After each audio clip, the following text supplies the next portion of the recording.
ಸುತನ ಮತ್ತು ಪವಿತ್ರಾತ್ಮರ ನಾಮದಲ್ಲಿ ಆಮೇನ್. ಪ್ರಭು ಕ್ರಿಸ್ತರಲ್ಲಿ ಆತ್ಮೀಯ ಸಹೋದರ ಸಹೋದರಿಯರೇ, ಈ ದಿನದ ಮುಂಜಾನೆಯ ಜೀವಸ್ವರ ಪ್ರಕಟಣ ಗ್ರಂಥ 1ನೇ ಅಧ್ಯಾಯ ವಚನ 1. ದೇವರು ಯೇಸು ಕ್ರಿಸ್ತರಿಗೆ ಇತ್ತ ಪ್ರಕಟಣೆ ಇದು. ಅತಿ ಶೀಘ್ರದಲ್ಲಿ ಸಂಭವಿಸಲಿರುವ ಘಟನೆಗಳನ್ನು ತಮ್ಮ ದಾಸರಿಗೆ ತಿಳಿಯಪಡಿಸುವುದಕ್ಕಾಗಿ ಕ್ರಿಸ್ತ ಯೇಸುವಿಗೆ ಈ ಪ್ರಕಟಣೆಯನ್ನು ದೇವರು ದಯಪಾಲಿಸಿದರು. ಕ್ರಿಸ್ತ ಯೇಸು ತಮ್ಮ ದೂತನನ್ನು ಕಳುಹಿಸಿ ತಮ್ಮ ದಾಸನಾದ ಯೋವಾನನಿಗೆ ಇವುಗಳನ್ನು ಪ್ರಕಟಿಸಿದರು. ಯೋವಾನನು ದೇವರ ಸಂದೇಶಕ್ಕೂ ಕ್ರಿಸ್ತೇಸು ತಿಳಿಸಿದ ಸತ್ಯಕ್ಕೂ ಸಾಕ್ಷಾತ್ ಸಾಕ್ಷಿಯಾಗಿದ್ದಾನೆ. Price the lord. ತಂದೆ ದೇವರು ಮುಂದೆ ನಡೆಯಲಿರುವ ಘಟನೆಗಳ ಕುರಿತು ತನ್ನ ಪುತ್ರನಾದ ವಾಕ್ಯವಾದ ಯೇಸುವಿಗೆ ತಿಳಿಸಿದರು. ಯೇಸು ಅದನ್ನು ತನ್ನ ದಾಸನಾದ 12 ಮಂದಿ ಶಿಷ್ಯರಲ್ಲಿ ಒಬ್ಬರಾದ ಯೋಹಾನರಿಗೆ ದೂತನನ್ನು ಕಳುಹಿಸಿ ಆತನಿಗೆ ತಿಳಿಸಿದರು. ದೇವರಿಂದ ಯೇಸುವಿಗೆ ಪ್ರಕಟಿಸಲ್ಪಟ್ಟು ಯೇಸುವಿನಿಂದ ದೂತನ ಮುಖಾಂತರ ತನಗೆ ತಿಳಿಸಲ್ಪಟ್ಟ ಸಂಗತಿಗಳನ್ನು ಯೋಹಾನನು ಸ್ವೀಕರಿಸಿ ಅದನ್ನು ಪ್ರಕಟಣಾ ಪುಸ್ತಕದಲ್ಲಿ ಬರೆದು ಈ ಸತ್ಯಕ್ಕೆ ಸಾಕ್ಷಿಯಾಗಿದ್ದಾನೆ ಎಂಬುದಾಗಿ. ಅದ್ಭುತಕರವಾದಂಥ ಒಂದು ಅನುಭವ. ಯೇಸುವಿನ ಬಳಿ 12 ಮಂದಿ ಶಿಷ್ಯರಿದ್ದರು. 12 ಮಂದಿ ಶಿಷ್ಯರಲ್ಲಿ ಯಾರಿಗೂ ಸಿಗದಂತ ಒಂದು ದೊಡ್ಡ ಆಶೀರ್ವಾದ ಯೋವಾನರಿಗೆ.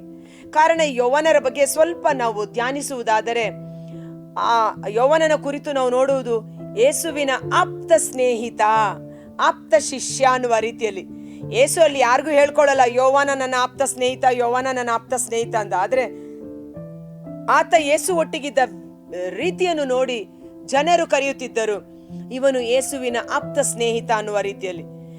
ಕೊನೆಯ ಭೋಜನದ ಸಮಯದಲ್ಲಿ ಸಹ ಶಿಷ್ಯರೆಲ್ಲ ಒಟ್ಟಾಗಿ ಭೋಜನಕ್ಕೆ ಕುಳಿತುಕೊಂಡಾಗ ಯೇಸುವಿನ ಭುಜಕ್ಕೆ ಒರಗಿಕೊಂಡಿದ್ದ ಶಿಷ್ಯ ಎಂದು ಆತನ ಕುರಿತು ಬರೆಯಲ್ಪಟ್ಟಿದೆ. ಮಾತ್ರವಲ್ಲ, ಬೇರೆಯವರು ಯಾರು ಪ್ರಶ್ನಿಸೋದಕ್ಕೆ ಧೈರ್ಯ ಸಾಲದೇ ಇದ್ದಾಗ ಆತನಿಗೆ ಹೇಳುತ್ತಾರೆ, ನೀನು ಕೇಳು, ಯಾರು ಯಾರು ಎಂದು ನೀನು ಕೇಳು ಅನ್ನುವ ರೀತಿಯಲ್ಲಿ. ಮತ್ತೆ ನನಗನ್ಸುತ್ತೆ ಯೋವಾನ ಬಹುಶಃ 12 ಮಂದಿ ಶಿಷ್ಯರಲ್ಲಿ ಬಹಳ ಚಿಕ್ಕವರಾಗಿರ್ಬೇಕು. ಈಗ ಚಿಕ್ಕವ್ರಿಗೆ ಸ್ವಲ್ಪ ಸಲಿಗೆ ಜಾಸ್ತಿ ಅಂತೀವಿ, ಅಥವಾ ದೊಡ್ಡವರು ಚಿಕ್ಕವ್ರನ್ನ ನೋಡುವಾಗಲೂ ಸಹ ಸ್ವಲ್ಪ ಸಲಿಗೆಯಿಂದ ಮಾತನಾಡಿಸ್ತೀವಿ, ಒಂದು ಪ್ರೀತಿ ಸ್ವಲ್ಪ ಜಾಸ್ತಿಯಾಗಿ ಕೇರ್ ತಗೊಳ್ಳೋ ರೀತಿಯಲ್ಲಿ. ಕಾರಣ ನನ್ನ ಅನುಭವ, ನಮ್ಮ ಮನೆಯಲ್ಲಿ ನಾನು ಲಾಸ್ಟ್ ಮಗಳು, 10ನೇ ಮಗು ಆದ ಕಾರಣ ಒಂಥರ ನನ್ನನ್ನು ಇವಾಗಲೂ ಒಂಥರ ಚಿಕ್ಕವಳು, ಅವಳು ಭಾಳ ಚಿಕ್ಕವಳು, ಅವಳಿಗೇನು ಗೊತ್ತಿಲ್ಲ ಅನ್ನುವ ರೀತಿಯಲ್ಲೇ ನೋಡ್ತಾರೆ ನಮ್ಮ ಅಕ್ಕಂದ್ರೆಲ್ಲ, ನಮ್ಮ ಅಣ್ಣ ನಮ್ಮ ಅಕ್ಕಂದ್ರು. ಅವಳು ಭಾಳ ಚಿಕ್ಕವಳು, ಅವಳು ಕೊನೆಯವಳು ಅನ್ನೋ ರೀತಿಯಲ್ಲಿ ಆ ಒಂದು ಮುದ್ದು ಅಥವಾ ಆ ಒಂದು ಪ್ರೀತಿ, ಆ ಒಂದು ಸಂರಕ್ಷಣೆ, ನನಗೆ ಪ್ರೊಟೆಕ್ಷನ್ ಸಹ ಕೊಡ್ತಾರೆ. ನಾನೇ ಎಷ್ಟು ಕೋಪ ಮಾಡಿಕೊಂಡ್ರು ಸಹ ಅವರ ಕೋಪವನ್ನು ಪ್ರೀತಿಯಾಗಿ ತೆಗೆದುಕೊಂಡಂಥ ಎಷ್ಟೋ ಘಟನೆಗಳು ಉಂಟು. ನನಗನ್ಸುತ್ತೆ ಬಹುಶಃ ಯೋವಾನ ಸಹ 12 ಮಂದಿ ಶಿಷ್ಯರಲ್ಲಿ ಸ್ವಲ್ಪ ವಯಸ್ಸಿನಲ್ಲಿ ಚಿಕ್ಕವನಾಗಿದ್ದಿರಬೇಕು, ಯೇಸುವಿಗೆ ಬಹಳ ಆಪ್ತನಾಗಿದ್ದ ಅನ್ನುವ ರೀತಿಯಲ್ಲಿ. ಈ ರೀತಿ ಬೆಳೆದಂಥ ಯೋವಾನ ಯೇಸುವಿನ ಮರಣಾನಂತರ ಅನೇಕ ಪ್ರೇಷಿತರು ರಕ್ತಸಾಕ್ಷಿಗಳಾಗಿ ಸತ್ತ ಕಾಲದಲ್ಲಿ ಯೋವಾನನಿಗೆ ಆಗಿನ ಕಾಲದ ರಾಜ ಯೇಸುವಿನ ಕುರಿತು ನೀನು ಮಾತನಾಡಬಾರದು, ಯೇಸುವಿನ ಕುರಿತು ನೀನು ಸಾರಬಾರದು. ಆಗಿನ ಕಾಲದ ರಾಜ ತನ್ನನ್ನೇ ವಿಗ್ರಹವನ್ನಾಗಿ ಮಾಡಿ ನಾನೇ ದೇವರು, ನನಗೆ ಆರಾಧನೆ ಮಾಡಬೇಕು ಎಂದು ಹೇಳುವ ಸಮಯದಲ್ಲಿ ಯೋಹಾನನು ಸರ್ವೇಶ್ವರನಾದ ದೇವರನ್ನು ಬಿಟ್ಟು ಆ ಮನುಷ್ಯನ ವಿಗ್ರಹಕ್ಕೆ ಅಡ್ಡ ಬಿದ್ದು ಆರಾಧನೆ ಮಾಡುವುದಿಲ್ಲ. ಇದರಿಂದ ಕೋಪೋದ್ರಿಕ್ತನಾದ ರಾಜ ತನ್ನ ಸೈನಿಕರಿಗೆ ಜನರೆಲ್ಲರ ಮುಂದೆ ಅಪ್ಪಣೆ ಮಾಡುತ್ತಾನೆ, ಕುದಿಯುವ ಬೆಂಕಿಯಲ್ಲಿ ಕುದಿಯುವ ಎಣ್ಣೆಯಲ್ಲಿ ಈತನನ್ನ ಹಾಕಿ ಸಾಯಿಸಬೇಕೆಂಬುದಾಗಿ. ಅದನ್ನ ನೋಡಿ ಜನರು ಭಯಪಡಬೇಕು, ಯೇಸುವಿನ ಕುರಿತು ಯಾರು ಮಾತನಾಡಬಾರದು ಎನ್ನುವಂತೆ. ಅದಕ್ಕಾಗಿ ಮುಂದಿನ ವಾಕ್ಯ ಬಹಳ ಚೆನ್ನಾಗಿ ಹೇಳುತ್ತೆ, 9ನೇ ವಾಕ್ಯ. ಓಕೆ, ಅದನ್ನ ಓದುವ.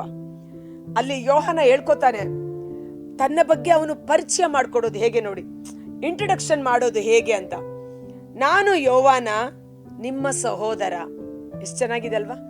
ಅವನು ತನ್ನನ್ನೇ ತಾನು ಇಂಟ್ರೊಡ್ಯೂಸ್ ಮಾಡ್ಕೊಳ್ತಾ ಇರೋದು, ನಾನು ಯೋವಾನ ನಿಮ್ಮ ಸಹೋದರ, ಕ್ರಿಸ್ತ ಯೇಸುವಿನಲ್ಲಿ ದೇವರ ಸಾಮ್ರಾಜ್ಯಕ್ಕೆ ಸೇರಿರುವವರಿಗೆ ಬಂದೊದಗುವ ಕಷ್ಟ ಸಂಕಟಗಳನ್ನು ತಾಳ್ಮೆಯಿಂದ ಸಹಿಸಿಕೊಳ್ಳುವುದರಲ್ಲಿ ನಿಮ್ಮ ಪಾಲುಗಾರ.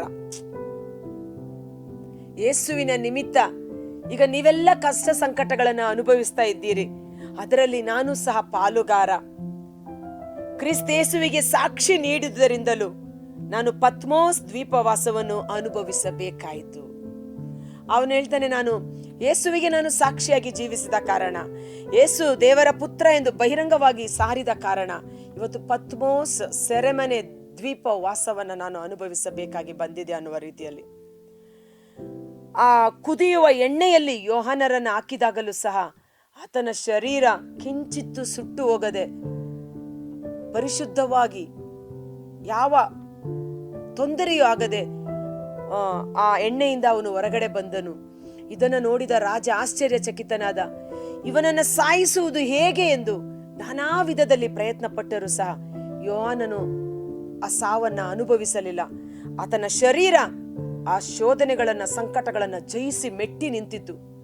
ಬಹುಶಃ ಇದಕ್ಕೆ ಕಾರಣ ಆತನ ಮೇಲಿದ್ದ ದೇವರ ವಾಕ್ಯದ ಅಭಿಷೇಕ ಇರಬೇಕು. ಪೇತ್ರನಿಗೆ ಯೇಸು ತಿಬೇರಿಯ ಸರೋವರದ ಬಳಿ ಭೇಟಿ ಮಾಡಿ ಮಾತನಾಡುವ ಸಮಯದಲ್ಲಿ ಪೇತ್ರ ಹೇಳುತ್ತಾನೆ, ಅವನ ಕತೆ ಏನು ಎಂದು ಹಿಂದೆ ಬರುತ್ತಿದ್ದ ಯೋಹಾನನ ಕುರಿತು ಮಾತನಾಡುತ್ತಾನೆ. ಆಗ ಯೇಸು ಹೇಳುತ್ತಾರೆ, ನಾನು ಬರುವವರೆಗೂ ಅವನು ಇರುತ್ತಾನೆ, ಅವನ ಚಿಂತೆ ನಿನಗೆ ಯಾಕೆ ಅನ್ನುವ ರೀತಿಯಲ್ಲಿ. ನಾನು ಬರುವವರೆಗೂ ಅವನು ಇರಬೇಕು, ಅವನು ಇರುತ್ತಾನೆ. ಅದಕ್ಕಾಗಿ ಅವನಿಗೆ ಸಾವಿಲ್ಲ ಎಂಬ ವದಂತಿ ಜನರು ಮಾತನಾಡಿಕೊಂಡರು. ಯೋಹಾನನಿಗೆ ಸಾವಿಲ್ಲ, ಅವನು ಸಾಯೋದಿಲ್ಲ, ಕಾರಣ ಯೇಸು ಬರುವವರೆಗೂ ಇರುತ್ತಾರೆ ಅನ್ನುವ ರೀತಿಯಲ್ಲಿ. ಅದ್ಭುತಕರವಾಗಿ ಯೇಸುವಿನ ಬರುವಿಕೆಯನ್ನು ಪ್ರಕಟಣಾ ಗ್ರಂಥದಲ್ಲಿ ಬರೆಯಲ್ಪಟ್ಟದು ಯೋಹಾನರೇ ಆಗಿದ್ದಾರೆ. ಸೊ ರಾಜ ಯೋಚನೆ ಮಾಡ್ತಾನೆ, ಈತನನ್ನ ಏನು ಮಾಡಿದ್ರು ಸಾಯ್ತಾ ಇಲ್ಲ. ಪತ್ಮೋಸ್ ದ್ವೀಪವಾಸ ಅಂದ್ರೆ ಈ ಅಂಡಮಾನ್ ನಿಕೋಬಾರ್ ಅಂತ ನೋಡ್ತೀವಲ್ಲ, ದ್ವೀಪಗಳು. ನೀವು ಜಾಗ್ರಫಿ ವರ್ಲ್ಡ್ ಮ್ಯಾಪ್ ಅಲ್ಲಿ ನೋಡೋದಾದ್ರೆ ಸುತ್ತಲೂ ಸಮುದ್ರ, ಅದರ ಮಧ್ಯೆ ಒಂದು ಸಣ್ಣ ದ್ವೀಪ, ಜನರಾರು ಇರುವುದಿಲ್ಲ ಜಾಸ್ತಿ, ಒಂಥರ ಏಕಾಂತ ಪ್ರದೇಶ, ಮಾತನಾಡೋದಕ್ಕೂ ಜನಗಳು ಸಿಗದೆ ಇರುವಂತ, ಜನರಿರುವ ಊರಾದ್ರೆ ಪರವಾಗಿಲ್ಲ. ಇದು ಮೊದಲೇ ಸೆರೆಮನೆ ವಾಸ. ಜೈಲ್ ಅಂದ್ರೆ ಅಲ್ಲಿ ಎಷ್ಟು ಕಟ್ಟುನಿಟ್ಟು, ಎಷ್ಟು ಸ್ಥಿತಿಗತಿಗಳು ವ್ಯತ್ಯಸ್ತವಾಗಿರುತ್ತೆ. ಅಂಥದ್ರಲ್ಲಿ ಇದು ಅಂಡಮಾನ್ ನಿಕೋಬಾರ್ ತರ ಪತ್ಮೋಸ್ ಎಂಬ ಒಂದು ಸಮುದ್ರದ ರೇವಿನಲ್ಲಿರುವ, ನಾನು ಇದನ್ನ ಹೇಳುವಾಗ ಗೋವಾಗೆ ಯಾರಾದ್ರೂ ಹೋಗಿದ್ದೀರಾ? ಗೋವಾಗೆ ಹೋಗಿದ್ರೆ ನಿಮಗೆ ನೆನಪು ಬರುತ್ತೆ. ಅಲ್ಲಿ ನಾವು ಫ್ರಾನ್ಸಿಸ್ ಝೇವಿಯರ್ ಅವರ ಬಾಡಿನ ನೋಡೋದಕ್ಕೆ, ಮೃತದೇಹವನ್ನ ನೋಡೋದಕ್ಕೆ ಹೋಗ್ತೀವಲ್ವಾ, ಅಂತ ಸಮಯದಲ್ಲಿ ಬೋಟ್ ಕರ್ಕೊಂಡು ಹೋಗ್ತಾರೆ ಒಂದು ಸಮುದ್ರದ ನೀರಿನ ರೀತಿಯಲ್ಲಿ. ಮಧ್ಯದಲ್ಲಿ ಒಂದು ಬಂಡೆ ಮೇಲೆ, ಸುತ್ತಲೂ ಕಣ್ಣಾಯಿಸುವಷ್ಟರ ಮಟ್ಟಿಗೆ ನೀರು, ಬಂಡೆ ಮೇಲೆ ಒಂದು ಮನೆ ತರ, ಅದು ಜೈಲು, ಅದು ಕಾರಾಗೃಹ ಅಂತ ಮೊದಲು ಯೂಸ್ ಮಾಡ್ತಾ ಇದ್ರಂತೆ. ಅದು ನನಗೀಗ ನೆನಪಾಗ್ತಾ ಇದೆ. ಆ ಜೈಲಿಂದ ಅವ್ರು ಹೊರಗಡೆ ತಪ್ಪಿಸ್ಕೊಂಡು ಬಂದ್ರು ನೀರ್ ಪಾಲಾಗ್ಬೇಕು, ಮಾತಾಡೋಕ್ಕೂ ಜನ ಇಲ್ಲ. ಅಂತ ಒಂದು ಏಕಾಂತ ವಾಸವನ್ನ ಯೋಹಾನರು ಅನುಭವಿಸಬೇಕಾಯ್ತು. ಆದರೆ ದೇವರನ್ನ ಪ್ರೀತಿಸುವವರಿಗೆ ಸಕಲವು ಹಿತಕರವಾಗಿ ಪರಿಣಮಿಸುತ್ತದೆ ಎಂಬ ವಾಕ್ಯದಂತೆ ಅಂತ ಒಂದು ಪತ್ಮೋಸ್ ದ್ವೀಪವಾಸ ಸೆರೆಮನೆಯಲ್ಲಿ ಇರುವ ಸಮಯದಲ್ಲಿ ಯೋಹಾನರು ತನ್ನನ್ನೇ ತಾನು ದೇವರಿಗೆ ಸಮರ್ಪಣೆ ಮಾಡಿಕೊಂಡು ಜೀವಿಸಿದ ಕಾರಣ ಆ ಏಕಾಂತತೆಯಲ್ಲಿ ದೇವರ ಸ್ವರಕ್ಕೆ ಕಿವಿಗೊಟ್ಟು ಅದ್ಭುತಕರವಾದ ಪ್ರಕಟಣಾ ಗ್ರಂಥವನ್ನ ಬರೆದಿಟ್ಟು ನಮಗೆ ಸಾಕ್ಷಿಯಾಗಿ ನಿಂತಿದ್ದಾರೆ. ಇದರಿಂದ ಅರ್ಥ ಏನು? ನಾವು ಸಹ ದಿನನಿತ್ಯದ ಕೆಲಸ, ಗಡಿಬಿಡಿ, ಸಂಸಾರ, ಮನೆ, ಓಡಾಟ, ಪ್ರಾರ್ಥನೆ, ಸೇವೆ ವಗೈರೆ ಇವೆಲ್ಲವುಗಳಿಂದ ಬಿಡುಗಡೆ ಹೊಂದಿ ಸ್ವಲ್ಪ ಹೊತ್ತಾದ್ರೂ ನಾವು ಒಂದು ದಿನದಲ್ಲಿ ಯೇಸು ಒಟ್ಟಿಗೆ ಏಕಾಂತವಾಗಿ ಕುಳಿತುಕೊಂಡಾಗ ಅಲ್ಲಿ ದೇವರ ಸ್ವರಕ್ಕೆ ನಾವು ಕಿವಿಗೊಡಲು ಶಕ್ತರಾಗುತ್ತೇವೆ. ಇದೇ ರೀತಿಯಲ್ಲಿ ನಾವು ನೋಡುವುದು ಇನ್ನೊಬ್ಬ ವ್ಯಕ್ತಿ ಯಾಕೋಬ ತನ್ನ ಮಾವನ ಮನೆಯಿಂದ ತನ್ನ ಅಣ್ಣನ ಮನೆಗೆ ಮರಳಿ ಬರುವ ಸಮಯದಲ್ಲಿ ಹೆಂಡತಿ, ಮಕ್ಕಳು, ಕೆಲಸಗಾರರು ಎಲ್ಲರನ್ನ ಹೊಳೆಯನ್ನ ದಾಟಿ ಮುಂದೆ ಕಳಿಸಿಬಿಟ್ಟು ಇವನು ಮಾತ್ರ ಒಂಟಿಯಾಗಿ ನಿಲ್ಲುತ್ತಾನೆ. ಅಲ್ಲಿ ಸರ್ವೇಶ್ವರನ ದೂತನು ಕಾಣಿಸಿಕೊಂಡು ರಾತ್ರಿ ಇಡೀ ಅವನೊಟ್ಟಿಗೆ ಹೋರಾಡಿ ಯಾಕೋಬನಾಗಿದ್ದವನು ಇಸ್ರಾಯೇಲನಾಗಿ ಆಶೀರ್ವದಿಸಲ್ಪಡುತ್ತಾನೆ. ನಿಮ್ಮ ಸಮಯವನ್ನ ಸ್ವಲ್ಪ ಏಕಾಂತಗೊಳಿಸಿ, ನೀವು ಮತ್ತು ನಿಮ್ಮ ಯೇಸು, ನೀವು ಮತ್ತು ನಿನ್ನ ದೇವರು. ಆಗ ದೇವರ ಸ್ವರ್ಗೀಯ ವರಪ್ರಸಾದಗಳು ನಮ್ಮಲ್ಲಿ ಕಾರ್ಯ ಮಾಡಲು ಪ್ರಾರಂಭ ಮಾಡುತ್ತದೆ.